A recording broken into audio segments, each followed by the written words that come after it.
السلام عليكم. السلام عليكم. waxaan rabaa maanta inaan ka hadlo arrintii wasiirkii arrimaha dibadda ee Israa'iil imaatinkiisii iyo aqoonsiga qoladan hadda waqooyi bari qolada Isaaq intii gobol lama sii karo qolada Isaaq aqoonsigooda ay maaragtay ay Israa'iil ka heleen waxa waaye horta waxay ku soo aadeen xilli aad u xun runtii oo adduunka maantay laga yaabo in uu isbeddel weyn ka dhaco isbeddelkaas oo macnaha inba waxaa la yidhaahdo world orderku isbeddelaan world orderka ama habka uu adduunka loo maamulo ay isbeddesho oo qolada hadda haysata laga yaabo in maaragtay ay meesha ka baxaan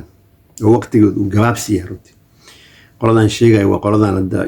maaragtay isku tilmaamo wadamada reer galbeedka qoladaasoo maaragtay adduunka maanta haysata laakiin mar dhow waqtigoodu uu dhammaaday sababtoo ah waxaa waaye ayagiyaaba laga yaabaa hadda inay madax isgashtaan runtii laftigoodii ama madax inay isgashtaana laga yaabaa oo mar dhow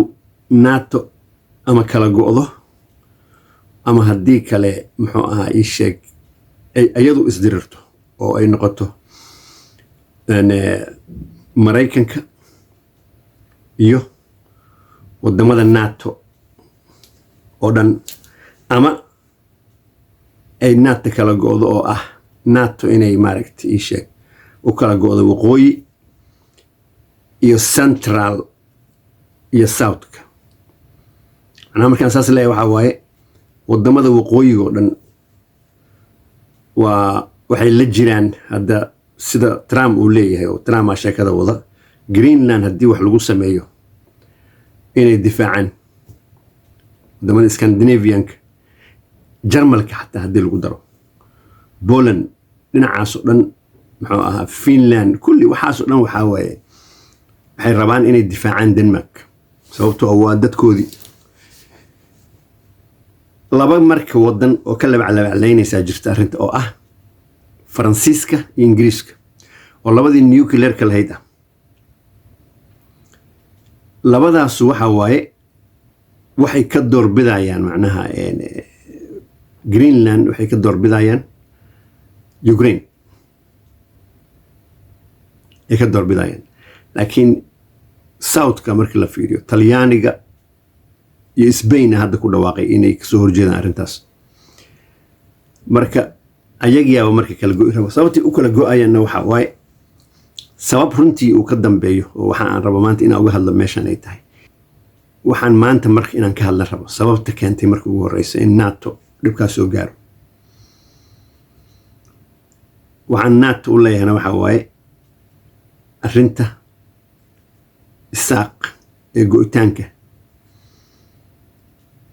iyo ayagu sida isugu xiran yihiin macnaha sida arrintaas isugu xiran tahay marka NATO horta waxa kala goynaya maanta oo dhulka dhigay waa ninka la yiraahdo Putin arrinta dhan wata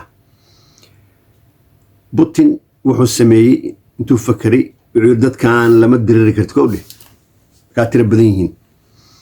inta sheekada nuclear gaarin laakiin waxaa samaysaa ayay kala jabi wadanka Maraykanka ka bilaabo marka wadanka Maraykanka wuxuu keenay nin uu asagu soo tababaray oo asaga ka dambeeya oo mentor waxa la yiraahdo mentor macnaha waxa waaye dadka maaragtay dadka waaniya ama ay dadku maaragtay ka qaataan talada ninkan marka waa Trump iyo xisbi far right oo macnaha midigta fog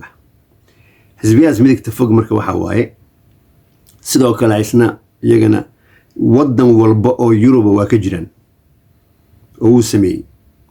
xisbiyadaas marka waxay sameeyaan waxa waaye wadanka kaliya ay aaminsan yihiin ama country first sida America first oo kale. marka arrintaas markay dhacdo waxa dhacaya waxa way in Yurub dhan kala go'do. marka waxa hadda maanta aan rabaa inaan ka hadlo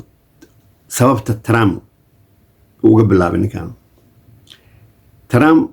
sidiisa horta hore waa nin lagu shaneemaysan jiray runtii waddanka Mareykanka. qolooyinkan hadda maaragtay habeenkii sheega waxyaabaha la talk show-ga oo soo gala adiga 4 saac iyo bar habeenkii markay tahay ama 10 iyo barka hadba suuq qof u yaqaano soo gala nimankaas. Trump wuxuu ahaa joke ama wax lagu shaneemaysto runtii. Trump lisma lahayn waddankan wax ka qaban doona ama madaxweyne ka noqon doona lisma lahayn. siyaabo badan buu ku dhacday marka, laakiin sababta ugu weyn waxa waaye Putin ka shaqeeya arrinta. soo marka Putin uga shaqeeyo Trump horta arsidiisa wuxuu jecel yahay waxa la yiraahdo Trump Tower inuu ka dhiso caalamka. 1987 wuxuu tegay magaalada Moscow.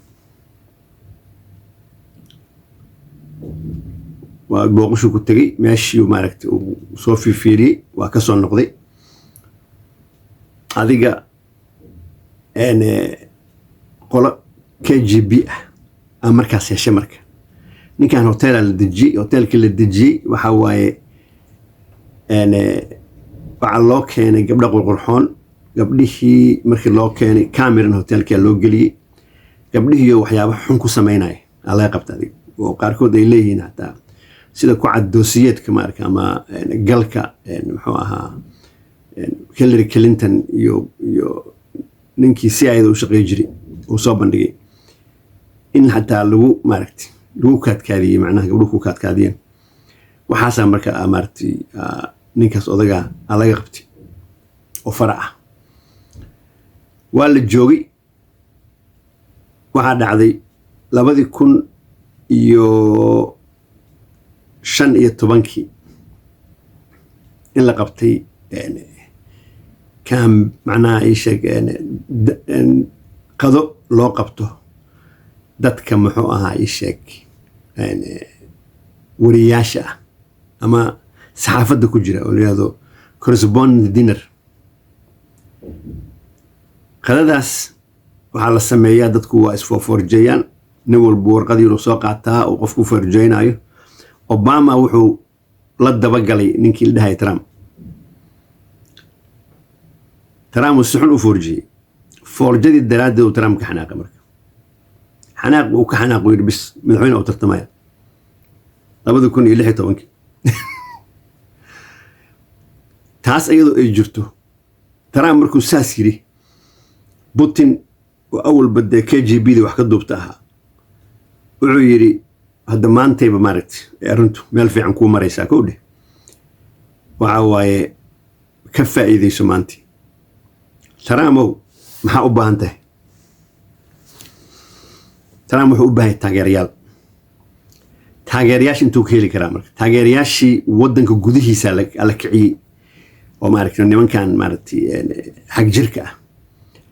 nimanka xaq jirka ahaa waxay sameeyeen waxay isku dayeen inay arrimahoodii ku fushadaan maaragtay Facebook iyo Twitter iyo social media adiga oo waddanka inay ku fushadaan arrintoodii oo arrimo maaragtay xaq jira ka sheegaan oo maaragtay oo macnaha xun sidii marka looga joojiyay labadoodiba Facebook iyo Twitter sasa looga joojiyay iyo social media kale wixii Mareykanka ka jiro dhan meeshaas uu marka Putin ka faa'iideystay. Putin meeshuu ka faa'iideystay wuxuu yiri haye halkaas la idinka joojiyay Soomaa aniga idin haye meel aad ku shirtiin oo ku maaragtay wax walba ku dhamaysatiin ana idin hayo maxay tahay waxa jirta oo leeyahay ruushku uu leeyahay oo sida Facebook oo kala dawladda macnaha Yurubta bariyo dhan laga isticmaalo. marka tii wuxuu yiri kaalay meeshaan imaada ku shira wax alla waxa rabtiin sameeya cid idan la hadlaysa ma jirto. sidii meesha u tagaan marka ugu wareegeen ومركب مال لقى جوجي مال كان خالصين يسموكت وحواي مركب ماشي هلكي نمك اسكو سوق قبان قابيين مركب محو سمي ترام محو سمي بيس اما دad asaga taageersan oo maaragtay sheeg wax walba u huraaya naftooda wallaah ka dhigay ka bacdi madaxdii waxa la arki jiray ayagoo ku shiraya magaalada Moscow Trump marka saasoo ku soo baxay bahna waa loo sameeyay muxuu ahaa dadna waa loo sameeyay raacsan madax hogaamisan waa loo sameeyay uu ka mid yahay mid kan Bradbury dhihi jiro oo Steve Bannon John Bolton xogayihii maaragtay nabadgelyada ee wadanka Mareykanka xilligii Trump xilliga hore oo hadda laakiin isku xun yihiin oo hadda uu dacwo ku wada halkaas marka ayagoo Moscow champagne-tooda ku cabaayay la arki jiray laakiin cid wax ka dhigatay ma jirin markaas marka arrintaas marka maxaa marka Trump uu keenay ninkan maadaama uu yahay quwadda adduunka ugu weyn Trump Putin waxa uu keenay waxa waaye wadanka adduunka ugu weynaa ugu quwadda weynaa ilaaha weyn inuu marka hore ka soo bilaabo baaba NATO yaa hogaaminaya Mareykanka hogaaminaya NATO sama inuu ayaga ka soo bilaabo marka horeysa ayaga ka soo bilaawgoodana waxa waaye waxay maaragtay u tahay hoos ugu sii dhacay sida pyramidka kale maaragtay maxaa ay sheegeen wadamadii kale oo Europeanka marka Trump isla markiiba muxuu sameeyay midda kale waxa idinka dhaaf Trump waxa kale oo laga hayaa arrin hadda jirta oo hadda wali baaritaankeeda lagu jiro inuu saaxiib la ahaa oo dhihi jiray Epstein oo maaragtay email oo soo diray emailladii ay soo dirayeen oo kamid ah oo mid saaxiibkiisa u diray mid kamid ah oo dhahaysa Putin has a picture photo of Papa marka arintaasu maxay tahay wuxuu ku qeexay hoos in ninka maaragtay la yiraahdo Trump oo Putin maaragtay microphone ugu hees baalka Clinton Papa waa Clinton magaca Clinton oo maaragtay naynaasta la yiraahdo Papa Clinton microphone ugu heesaya macnaha jasiiradaas ay maaragtay ku tuman jireen inuu Putin hayo oo farakal ayaguna mugti microphone ka daa fahmo isku leeyahay wasan gali kartaa malayna microphone ku xigay marka Putin has a photo of Baba oo Clinton Baba da macnaha naasta Clinton dadku waxay dhahan Putin has a Baba taas loo bedelay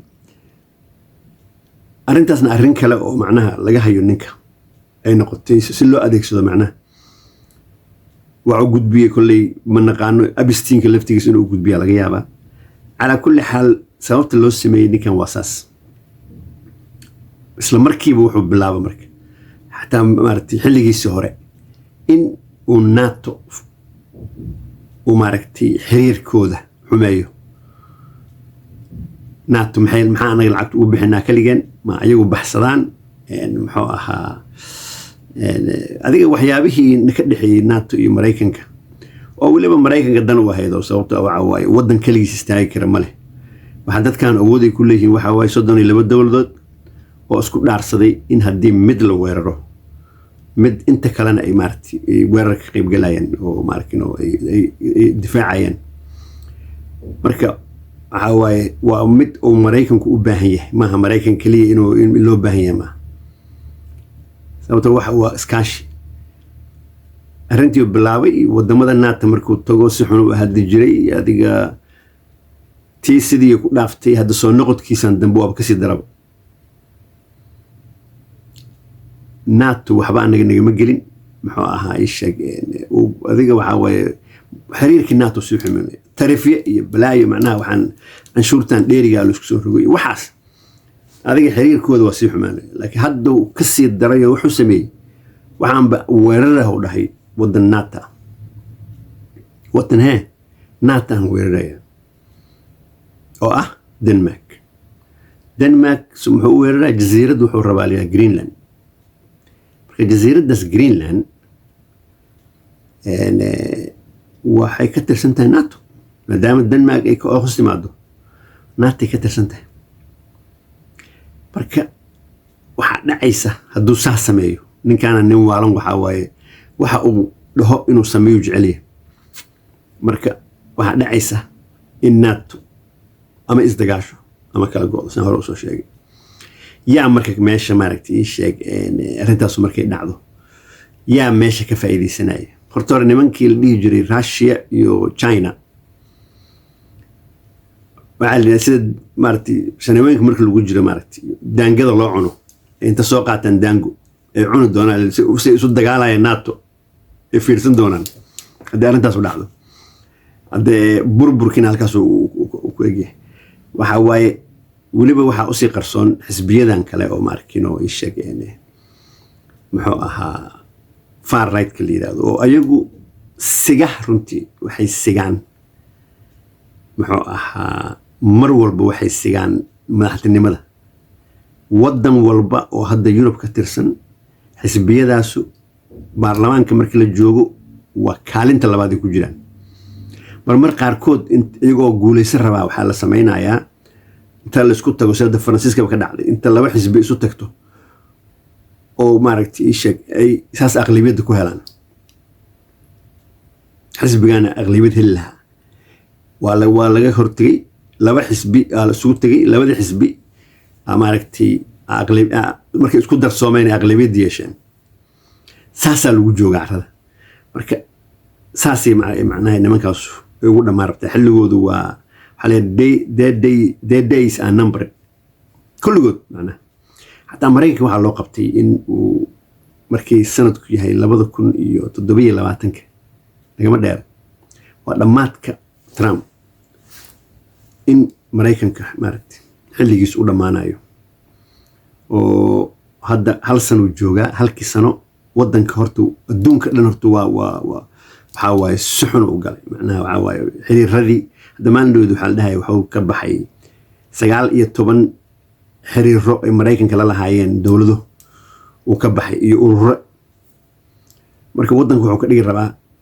kaliis macnaha isolated uu ka dhigi rabaa haddana gudihii waxaa waaye empire-ka caalamka Mareykanka waa empire ama waa maaragtay embaradoriyad caalamka empire-rada waxa rida waxa waaye marka ugu horeysa waxa la yiraahdo greedy dhuuninimo iyo muxuu ah isla weyni arrogance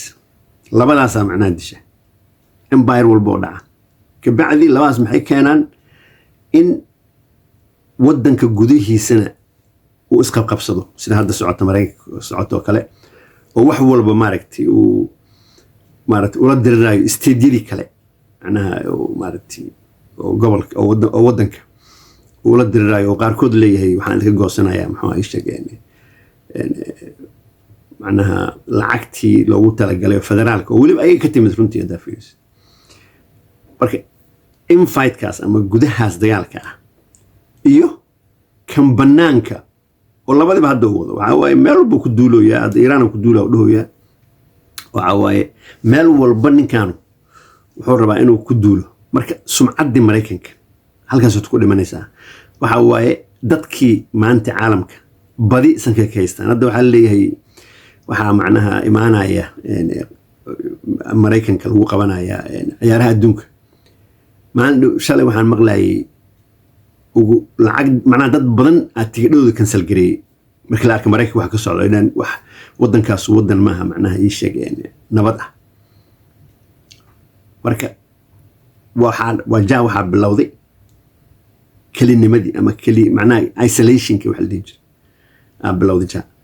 marba haddii waddankii loo soo ordi jiray la leeyahay wax aadaya ma leh waxa waaye halkaas horta ugu dhamaatay taas iyo isqabsiga iyo waxaas oo dhan waxay keenayaan in ay macnaha uu dhaco waddanka u dhamaadkiisa macnaha waddanka in u dhamaado waddanka u keenaya macnaha waana meesha Borobi ay rabaan nimankan China iyo Russia marka yaa quwad u noqonaya adduunka Russia iyo China oo labadoodu isku dhaarsadeen in China waxay rabto waxa waaye in ay macnaha ay la wareegto maaragtay beec mushtarka ama ganacsiga adduunka in la wareegto ay rabtaa inkastoo hadda inta badan ba ayadu ay haysato oo wax hadda ka horjeeda aysan jirin kasoo horjeeda laakiin waxay rabtaa inay maaragtay saas samayso Ruushka iyo Putin wuxuu rabaa inuu soo celiyo awoodii la dhihi jiray Warsaw oo la tartami jirtay NATO oo sidii hadda NATO ay u baabi'iyeen Warsaw oo asna rabo inuu u baabi'iyo marka halkaas waxaa noogu dhammaaday qaybtaas oo ah adduunka isbeddelka dhici doona waxaan hadda gelaynaa siday u saameynayso maaragtay iyo sharci ahaan macnaha qoladan la yiraahdo muxuu ahaa sheeg isaaq sidii ay maaragtay u hoos tageen nimankan ashkanaasiga ah ayaga wadanka ay joogaan aan maaragtay laftigoodu aan u dhalan aqoonsigooda iyo meeshu tagi doono macnaha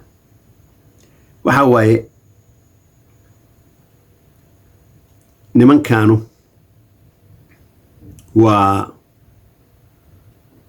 waxay ku tiirsan yihiin wadamada la yiraahdo NATO maanta ay waligood waxay sameeyeen waxaan sheegaa kuwan isku sheegay Israa'iil oo Israa'iil magac fiican oo hore kugu soo sheegay Yahuudna ma aha waa niman ashkanaasi la yiraahdo waaye Yurubka iyo misaa hore kugu soo sheegay fidaashida kale ku jiraan hadda ku noqon maayo waxay ku tiirsan yihiin oo ilaa iyo dagaalkii labaad ee adduunka markii Hitler maaragtay la yiri waa laga soo badbaadiyay ayaga ay macnaha ay ku tiirsan yihiin wadamada reer galbeedka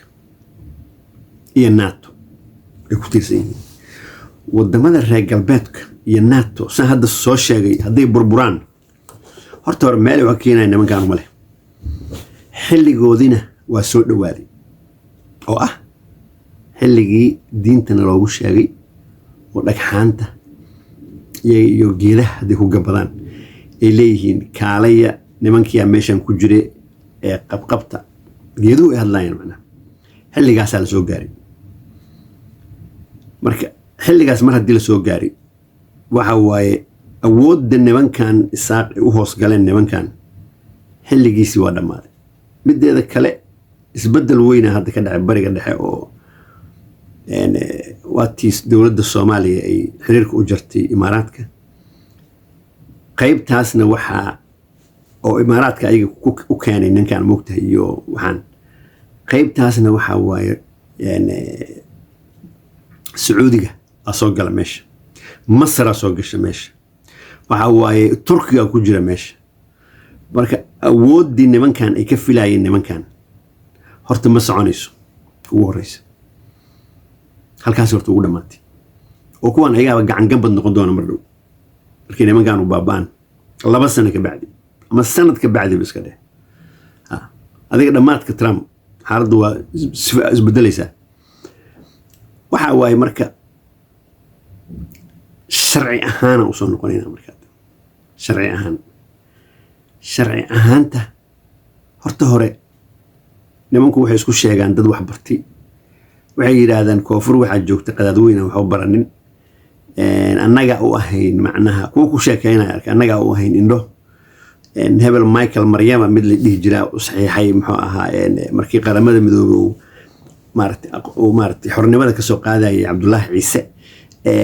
hebel kale waxaasi sheegan laakiin dadka ugu jaahilsan runta fiiris isaaq dadka ugu jaahilsan waaye hadda fiiris sidii hadda u dhaqmayaan macnaha shuruucda caalamkana waxba kama yaqaanaan waxa waaye wax ay yaqaanaan inaba hala ekaatay ma jirto waxa waaye dadkaasu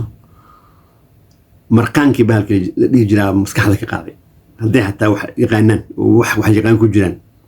sababtoo habar iyo oday iyo dhalinyaro iyo mid waxaan arkaya kii aan soo saaray hadda oo fiidiyan ka horreeyay afyaxaas waa nin weyn oo ku jira baarlamaankooda ku jira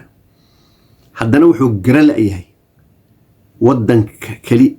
state weliba gobol ma lama dhihi karo waddan ma gaarin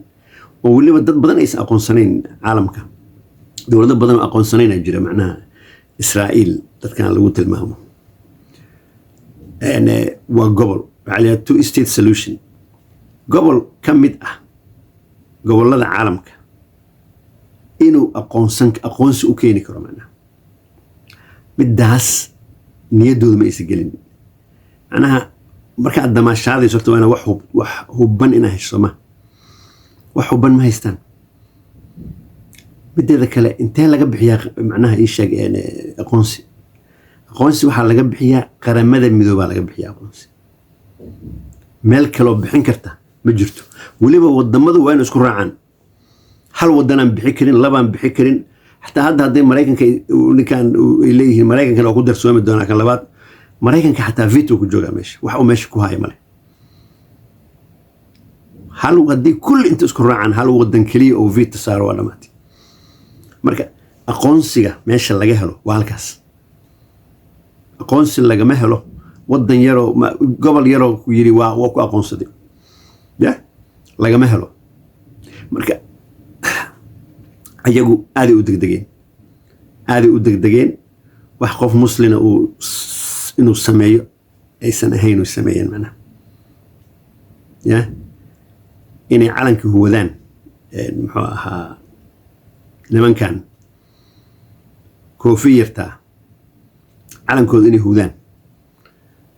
calanka laftigiisu diin maaha calanku wax la dhoobay waxay ku leeyihiin star David waaye laakiin nabi Daawud ay ka wadaan David nabi Daawud shuqul uu ku leeyahay ma jirto nabi Daawud waa nabi ilaahay maaragtay karaamasi wax uu shuqul ku leeyahay Suleymaan wax ama nabi Suleymaan wax ku lahayn say sheegaan oo kan nibida ku leeyahay laakiin waa bentood saan fiidiyaashkeedu ku soo sheego niman European ah ala kulli xaal waxa waaye calankaas oo diin lahayn oo wax uu ku saaysan yahay la arag ay horta hore waxay surteen garba wax uu yahay male wax uu soo kordhinayeen hadda male marka waxaan rabaa inaan haddana ka hadlo waay xilligan ilaa waxa nimankan waa jireen oo isaaq gooni goosi wuxuu noqday markaan ka qaadnay heeryada annaga markii USC maxamed siyaad bare ka tuurtay xukunka koonfurta markaas naf soo gashay inta kala duurkay ku jireen oo kuwii la baabi'iyey eedheydhkii waxa waaye intaas duurkay ku jireen USC markay ka tuurtay muxuu ahaa ay sheegeen maxamed siyaad bare xukunka ilaan maxamed siyaad bare koonfur u fadhiyey moogta waqooyi ma fadhin maaragtay markaasi naf soo gashay oo waxaan arki jiray oo hadda ku jirtaba macnaha kaydka media ka dhageysi ka arki ka fiirsan kartiin YouTube-ka iyagoo hor taagan ciidid xaruntiisi markii maxamed siyaad bare riday markaas weli waxa waaye niman waxay ahaayeen fugitive oo macnaha aan wadan lahayn oo maaragtay xamar dhooban oo ay ahaayeen marka waxa waaye ayaga intaasaa marka ayaga waxa waaye horta naf soo gelisay wax ayagu xoreysteen ama xoreysan kareen ma jirin runtii marka waxa waaye maxay dantay ka leedahay maxaa waaye aan soo noqon nimankan hadda ashkanaasiga la yiraahdo dantay ka leeyihiin maxaa waaye waxay ka leeyihiin waxa waaye inay wax uun meel aqoonsi un ka helaan ayaga aqoonsi u baahan macnaha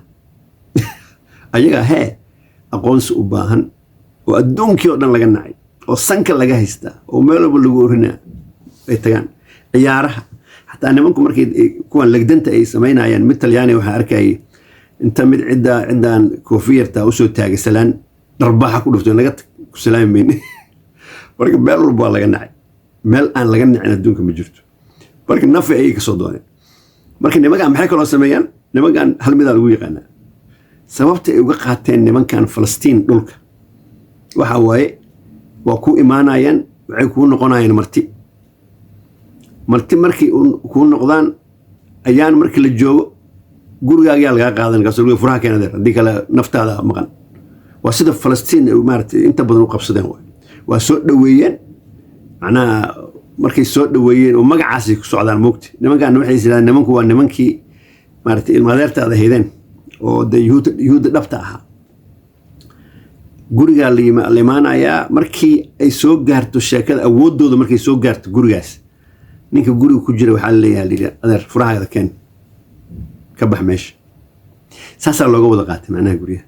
marka nimankan waxna iska celi karaan isaaq haddii lacala nimankan u yimaadaan horta anagaan ba ka yeelintaas ma fahamti laakiin lacala hadday yimaadaan meesha yarta degan yihiin way lahayn markay soo galaanba oo maaragtay ya meesha si way lahayn sababtoo wax kale oo dan kale oo hadda maaragtay ay u daba taagan yihiin ma jirto runtii inay u nimankan meel ku cararaan helaan nimankan waa cararayaan mardo xilligoodii waa soo dhawaaday waa cararayaan ama ku noqday meeshii ka yimaadeen Ukraine ama haddii kaleeto muxuu ahaa meelaha kale u cararayaan marka waxaa laga yaabaa inay tahay meeshaan maaragtay hadda ay leeyihiin waa aqoonsanay oo isaaq degan yahay halkaas ay inay usoo cararaan rabaan maaha xataa dad waxay leeyihiin Falastiin keenana ayagaa raba inay usoo cararaan markii sheekadu ku xumaato laakiin daba meeshaan u yaala niman Soomaaliya meesha jooga adeer haddii carabi ku siisay wax kuma sii karto dhulka ma walaha isaaq dhulka ma laha afan Soomaaliya joogto waligood aan gambanin Soomaalida gambasho laguma yaqaan waxa waaye cid la dagaalanto ka maaragtay oo dibadda ka timid oo ka muxuu ahaa isha guulashatana waa la waayay ma jirto caalamka laguma sheegin taas waxa waaye marka waxaad meesha ku haysiin innaba hala ekaatay ma jirto aqoonsan idima hayaan nimankaas ayagiyaana mardhow xaaladoodu ay xun tahay oo meel xun ay ku socotaa runtii xaaladoodu meel xun ay ku socotaa waxa waaye marka labadaas arrimood aan u soo galay inaan bayaamiyo marka sidaas iyo nabadgelyo